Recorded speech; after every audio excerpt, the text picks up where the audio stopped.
So, welcome to the 1980s.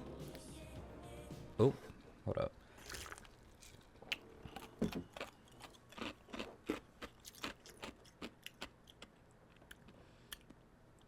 An era that so many people, I guess, Americans look back in fondness, but also, many don't look at the 80s with much fondness as well, right? So the 80s was an era of, so many flicks and songs being released to the world to consume, right? So The Shining was released in the 1980s, or in 1980, as well as The Blues Brothers in 1980. Michael Jackson's Thriller was released in 1982. Many exciting things were happening during this era, but also much trauma.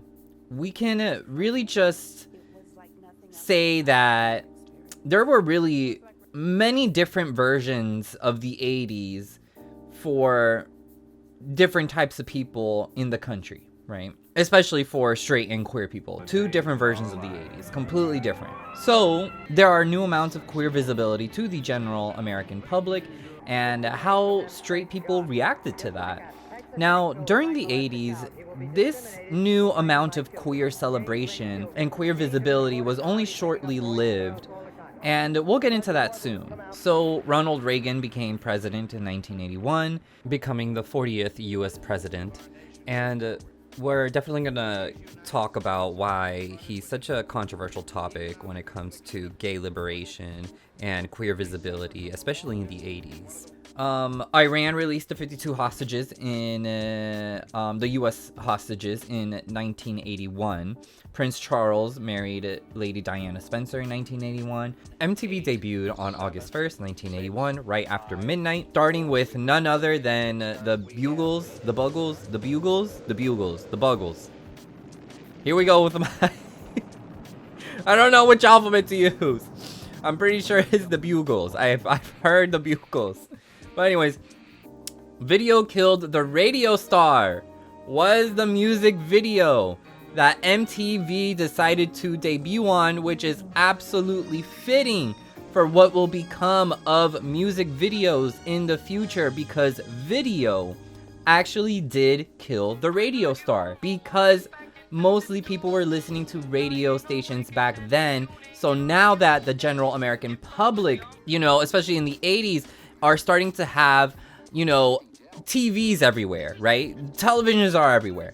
So video actually did kill the radio star. Visuals are becoming a form of hot media. So that is what is happening to the general American public in the beginning of the 80s, and, or at least it was stuff that was mostly talked about, and, some historical events, right? So because of the conversation that was had throughout the 70s because of gay pride and gay artistry and gay people coming out more and more and more, Hollywood, being Hollywood, clearly wanted to cash in on this newfound representation and movement happening. And in 1982, both Personal Best, directed by Robert Towne, and Making Love, directed by Arthur Hiller, were released for the public to consume. Don't ask me about these movies, I still have to watch them, but from the sound of it, it definitely feels like this was the first drop of gay films for straight people. Now remember, we've had this long journey of gay films by gay people for gay audiences, then we start getting the gay films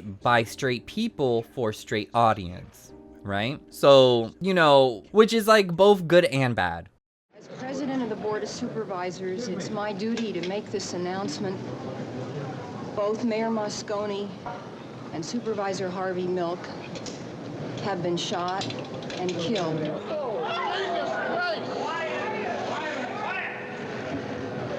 The suspect is Supervisor Dan White. The Times of Harvey Milk in 1984, directed by Rob Epstein, is a documentary of the United States' first openly gay man to be elected in the public office in California as a member of the San Francisco Board of Supervisors, and his unfortunate assassination. In 1984, Wall Street Journal allows the use of the word gay for the first time. So there was an open dialogue of, queer representation, queer media and, gay pride and HIV and AIDS and the generality of the queer community. Straight people's hatred for queer people and queer visibility was growing faster now more than ever because now we had this quote-unquote gay virus. From 1981 to 1986, the Reagan administration refused to address the epidemic voluntarily. There was only a few moments of broken silence.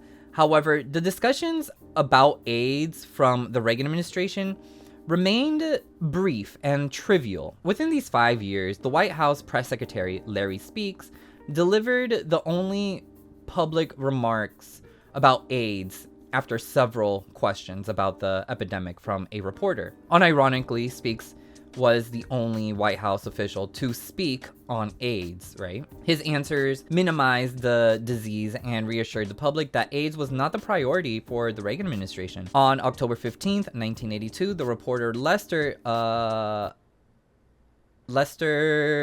Consolving, I hope I'm saying that right, Consolving, questioned Secretary Speakes about the emerging epidemic.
The chummy jokes and eruption of laughter throughout this questioning reflected the administration's homophobic perceptions during the beginning of the epidemic. Speakes not only refrained from providing a substantial answer to Consolving's questions, but also expressed absolute ignorance on the subject itself. Despite the CDC's officials' case definition of AIDS and numerous weekly reports on the epidemic, the Reagan administration demonstrated no knowledge of the disease. This showed the lack of urgency to address an epidemic that predominantly affected gay Americans. The White House's public disinterest, can I say that right? Hold on.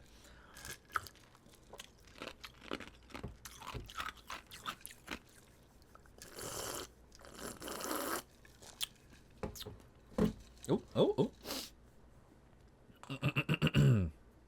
The White House's public disinterest in AIDS continued for years. So when I have some conversations with some of the golden girls and silver foxes of our community, they tell me, time and time again, that the way how gay liberation was and how gay celebration was, it will never be the same way again because of how this AIDS epidemic was handled by the Reagan administration. And then, when notable gay celebrities started dying from AIDS, straight people didn't really care. And then it started going into, people's straight relationships because, people sleep with other people, right? Especially if you're on the down low. In 1985, the New York Times published an article titled "Hollywood in Conflict Over AIDS." In it covered how Hollywood had anxieties and uncertainties over AIDS. What would be some common protocols when someone has or is even suspected to have AIDS? What is recommended to do and not to do? All this over Rock Hudson's death. The Directors Guild of America, the Screen Actors Guild, the American Federation of Television and Radio Artists were all chiming in. Gay men in Hollywood were fearing a purge against homosexual actors from working, all while their own peers were dying besides them. There was also a huge dialogue over kissing. People thought you could get AIDS just by kissing and even touching. So this was very, very big because Rock Hudson, at the time of his death, was working on a television show, and he had this big kissing scene, and there was like his death, right? He shortly died after this. Other notable celebrities who have died from AIDS are Freddie Mercury, Liberace, fucking shit, Howard Ashman, you know, who's literally everyone's fucking childhood composer. He worked on The Little Mermaid, Beauty and the Beast, Aladdin, you know, like he's well, I'm pretty sure he's every like millennial and Gen Zers, early Gen Zers, like childhood, like this is like what magic sounds like composer. I don't know, for me, right? I don't know. Rock Hudson's death and outing shocked the American public. Plus, it was even more scandalous because the Reagans were kind of involved in his death, right? So Rock Hudson was rushed to Paris to continue treatment after he stopped it for these last few roles, right? So you see, the Reagans, the way how Reagans were involved kind of shocked me, bitch. You know what I mean? Because Rock Hudson was friends with the Reagans. They were friends. When Rock Hudson needed special permission granted to get into the French military hospital, which by the way didn't allow Americans in it, in order to see the doctor who was treating him, Nancy's bitch ass said she felt like this was something that the White House should not get into. And like that, honey, that is the way the cookie has crumbled on Rock Hudson, because that is it. Like, that's how it happened. And it's to me a little shocking, because I would have thought, as I'm learning about this, that Nancy would have been like, oh, like, sure, here you go. Da-da-da-da. You know, you need like a little doctor's note. Here you go. Girl, she wouldn't even do that. And that's how he died. This is how one of our greatest American actors have died. You know what I mean? Like, this is Rock Hudson, right? So, anyways. Where was I? And keep in mind that a lot of queer people were still being thrown out of their, birth homes, and they were forced to create their own families from these subcultures and communities, that then seeing someone from your chosen family dying because of this virus definitely left a huge stain in the community. And having no help from government officials definitely didn't help with the trauma. I started this video with Kate Bush's song, Running Up That Hill, for the sole reason because of the want to switch places with someone you love, right? This song really hit home to many gay and queer individuals experiencing loss of a loved one to HIV and AIDS, and was adopted by the community for this theme, right? And of course, this song has been featured in many iconic shows such as the It's a Sin, Pose, Stranger Things. And I didn't get into it because of Stranger Things. I got into it because it was used in Pose, which came out before Stranger Things. It wasn't used like as impactfully as how Stranger Things used it. It was used like in the background, but I just loved, I guess, how it sounded and like, the way how the episode ended. It's just like I was like, oh, I love this song. I have to have more. I need to listen to it constantly. So yes, I definitely did, get into Miss Kate Bush, Running Up That Hill, and the Hounds of Love album before Stranger Things. Trust and believe. It was another day in New York. Robert was moving to Africa. I want to leave because it's gotten too settled. Michael was hating him for it. Thanks for pointing that up so clearly. Shall I murder you now or later? And Nick was dying of AIDS. You know the difference between straight guys and gay guys? I forget. There isn't any. Parting glances. I don't want him to leave. Parting Glances in 1986, directed by Bill Sherwood, definitely talks about being gay, HIV positive, and under the Reagan administration, and is one of the first American films to address the AIDS epidemic. Hey, you could have my TVs, all right? Stop. It's your video? It's my will. Put it away. Just showing you where it is. What bullshit. You know France is working Working on this this new drug that we should get by the year 2000. Maybe we should go to France. Okay. We should have split when we first met, gone to Kentucky or something. Wisconsin, Colorado, Virginia, you know, someplace in the Midwest. Settle down on a farm. You last about 10 seconds on a farm. Oh, Robert's got the right idea leaving. You should get out, too. Robert's an asshole for leaving, and I'm not going anywhere. Good, because if you ever left, I'd go clean out of my fucking mind. You were it for me, you jerk face. I know. Not fair. You've been in love a bunch. Just once, really. Okay. Now he's gone, right? He's right here.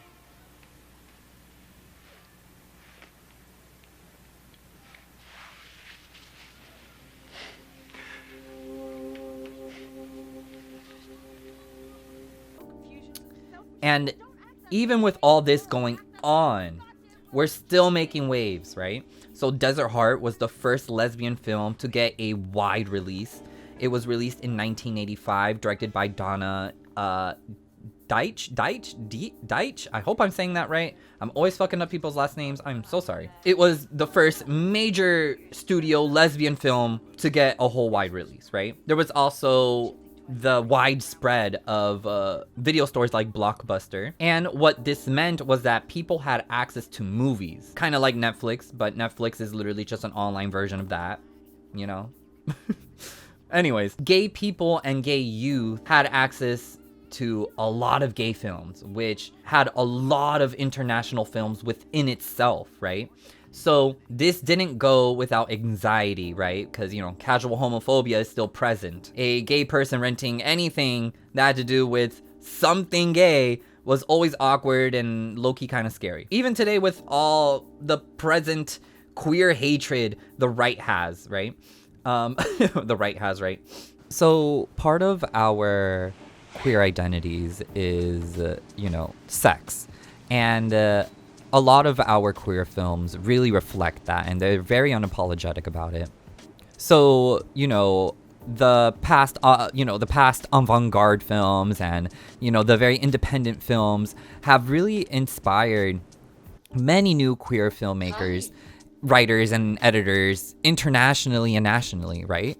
And when we got these video stores, we've gained so much more access to queer media, international queer media, and it inspired so many new queer filmmakers, writers, editors for the upcoming in the 90s, right? And these inspiring films include The Bitter Tears of Petra von Kant in 1972, directed by Rainer Werner Fassbinder, I hope I'm saying that right, which is a German lesbian movie about a fashion designer in a sexual triangle, and it's an all-female cast. Then we have Ayu Hishi in 1974, directed by Chantal Ackerman. I'm not going to pronounce the French title of the film because I have no idea how to pronounce it. It's a French-Bulgarian lesbian film.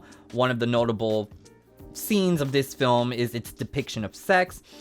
It's weird, but it definitely starts to make one think about the act of sex and how animalistic sex really is. After all, humans are a type of animal, right? It makes you think that every sex scene possible, imaginable in Hollywood within these big blockbuster films, it's just sex seems so convenient. And here is this sex scene with a different depiction of sex. Because if you think about it, no matter your relationship to sex or how healthy or unhealthy it is, sex, the act in it of itself, is ugly. Human sex is atrocious, right? And we still love it. My Beautiful Lingerie in 1985, directed by Stephen Ferris, is a beautiful queer film about racial tensions between white Brits and Pakistanis. And just like their American offspring, British whites are not too fond of queer people or even people of color, especially during the AIDS epidemic, which, by the way, was an international problem. Iconic gay director Gus Van Sant's first film, Mala Noche, was released in 1986. It's based on Walt Curtis's autobiographical novel, Mala Noche, and Other Illegal Adventures from 1977. The film revolves around the infatuation of a store clerk named Walt and a young Mexican immigrant named Johnny. Set in Portland, Oregon, the film explores themes of desire, obsession, sexuality, identity, and cultural differences between Americans and Mexicans. Shot in black and white, and if you like films that are raw and gritty, this is the film for you. Not only were queer films very diverse, telling unique stories, but theater and literature as well were rich with queer allegories. So a book called And the Band Played On, Politics, People, and the AIDS Epidemic was published in 1987 about the lead up to the AIDS epidemic by Randy Shilts, who was a journalist for The Advocate and the first openly gay reporter at the San Francisco Chronicle. The book would eventually be picked up by HBO to become a television movie. Alan Brown wrote a one-act play titled Beard? I hope I am saying that right, because yo no sé. Sorry, gonna kill me, porque yo no sé cómo se dice beard. I'm even using the Spanish alphabet here. Anyways, in 1988, that tells a story of a heterosexual couple dealing with a mysterious disease that ravages a dystopian New York. The disease in question is an allegory for HIV and AIDS when it was written, clearly. And a year later, in 1989, Alan Brown unfortunately died due to HIV. The play eventually was adapted into a television movie by HBO starring Cuba Gooding Jr. and Moira Kelly, titled Daybreak. Oh my god, I'm having such a hard time saying that. I'm so sorry. And I want to be a voice actor. The play eventually was adapted into a television movie by HBO starring Cuba Gooding Jr. and Moira Kelly, titled Daybreak, which follows these same story beats of the play. As you can see, HBO has done a lot of films based around queer allegory and experiences, and will also eventually make their own after-school TV specials that were aimed at children and teens to educate them with social and societal issues. Among these episodes were 2 episodes dealing with HIV and AIDS, and 1 dealing with the queer community. One HIV episode dealt with a boy who was infected by the disease from a tainted blood transfusion, and the second HIV episode dealt with a woman who caught it by having unprotected sex with a man, which is a great because, HIV is not just a gay virus, it's not just a gay plague, it affects everybody. And the queer episode dealt with a lesbian couple wanting to go to prom together, right? Right. Okay, but these were like in the 90s. These episodes, they were coming up in the 90s, but we're just, we're kind of like weaving into the 90s now. We're kind of weaving into there. Well, I think the princess actually helped get that message across by the mere fact that she wasn't wearing gloves and the mere fact that she shook hands with the patients and myself. Has that made you feel better about the whole thing at the moment? But certainly in the respect that the lead up to Princess Diana coming was, will she or won't she wear gloves? And she didn't. I mean, I believe she wouldn't, and she's lived up to what I believed. She knew the facts. I don't routinely tell all the patients I'm HIV. I don't think I have the right to actually burden them with it. But certainly there will come a time sooner or later where they will say the magic words you don't understand, and that's when I can say you're assuming a hell of a lot. I too am positive. With the unveiling of the plot, people thought that if you just touch somebody who is HIV positive or has AIDS, that you would also get it. So people wore gloves, which is crazy stupid, right? The stupidity is in the room, it's in the room, it's here, it's present, right? And this is why proper education in almost any aspect of life is vital and important to navigate through the world. Until Princess Diana took it amongst herself to not wear gloves meeting AIDS patients, shaking and touching someone's hand skin to skin without any gloves really helped with overall like gay visibility, gay and queer rights, and you know how people viewed queer individuals and queer people who were HIV positive in a different light, rather than, again, people were wearing gloves at this point, you know. And Princess Diana was like, I'm not wearing gloves, that sounds dumb. Because if it wasn't for her and all of the press that she was getting at the time because she did not wear gloves, things probably would not have gotten better. You know what I mean? Here is Lady Princess Diana Spencer shaking hands and having a conversation with gay people who have AIDS. And the way she made gay okay, which is a whole slogan used at the time, right? Gay is okay, you know, was groundbreaking. She was a very strong advocate for the research into HIV and AIDS. While the rest of the world was wearing gloves, she refused to wear them. And wrapping up the 80s, right? Which let's conclude this really quickly. Wrapping up the 80s, on television in 1989, two gay men in bed were shown on 30-something in the episode Strangers. Right? First time, right? So this is, here we are. We're still breaking these things that don't need to be broken. But here we are, the first of everything. And to my Disney fanatics, Disney released one of their probably most iconic films in their entire media, The Little Mermaid, in 1989, directed by John Musker and Ron Clements. It is very queer, very clearly queer. This is a very queer movie, especially, you know, the original, you know, Little Mermaid by Hans Christian Andersen was written by him for this guy he had feelings with.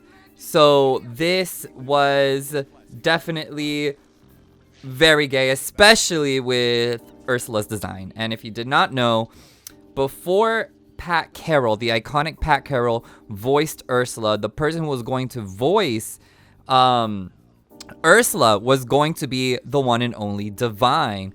But because Divine died before, I guess, the production of the movie, I think Divine's last project was Hairspray, and they went with Pat Carroll. So, see, there is this first eruption, the first wave of lava, really, that came out of the volcano, of gay and queer media representation and visualization. What was it?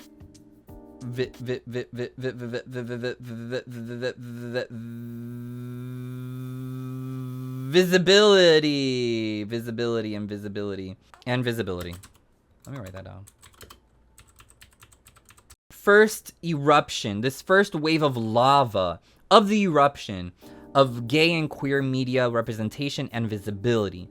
New movies, new international movies, new conversations, difficult conversations, the AIDS epidemic, and how people reacted towards queer individuals and queer individuals who had it. Now, coming up in the 90s, This is a really fun era that I like to talk about because, you know, although the 80s we didn't get this 80s type of you know, flashiness with all the colors, there's this, how can I say, other version of America that was tainted, right? While everyone's version of the 80s was the colors, the shapes, the circles, the triangles, the squiggles, the black and whites, the geometrical patterns. Queer peoples and queer individuals had a different version of the 80s. And, you know, that goes also with, you know, black individuals with black history, black American history, Latin American history. So there are all these different versions of the 80s and history happening at the same time. So, but, you know, because we're talking about queerness, we're literally focusing on queerness. So that is what's happening. And the 90s is fun to talk about because I was born in the 90s. But not only that, this is where we get the big heaping wave of lava. Oh, I keep tapping my little pop filter. But the big boom of queer cinema really begins. And it's like the main event. This is the one you have to watch out for. Not the first wave of lava, but that big wave, that second wave, right? It's the main event. And I hope y'all are really excited to talk about that because I for sure am. I'm really excited to dive into this. And yeah.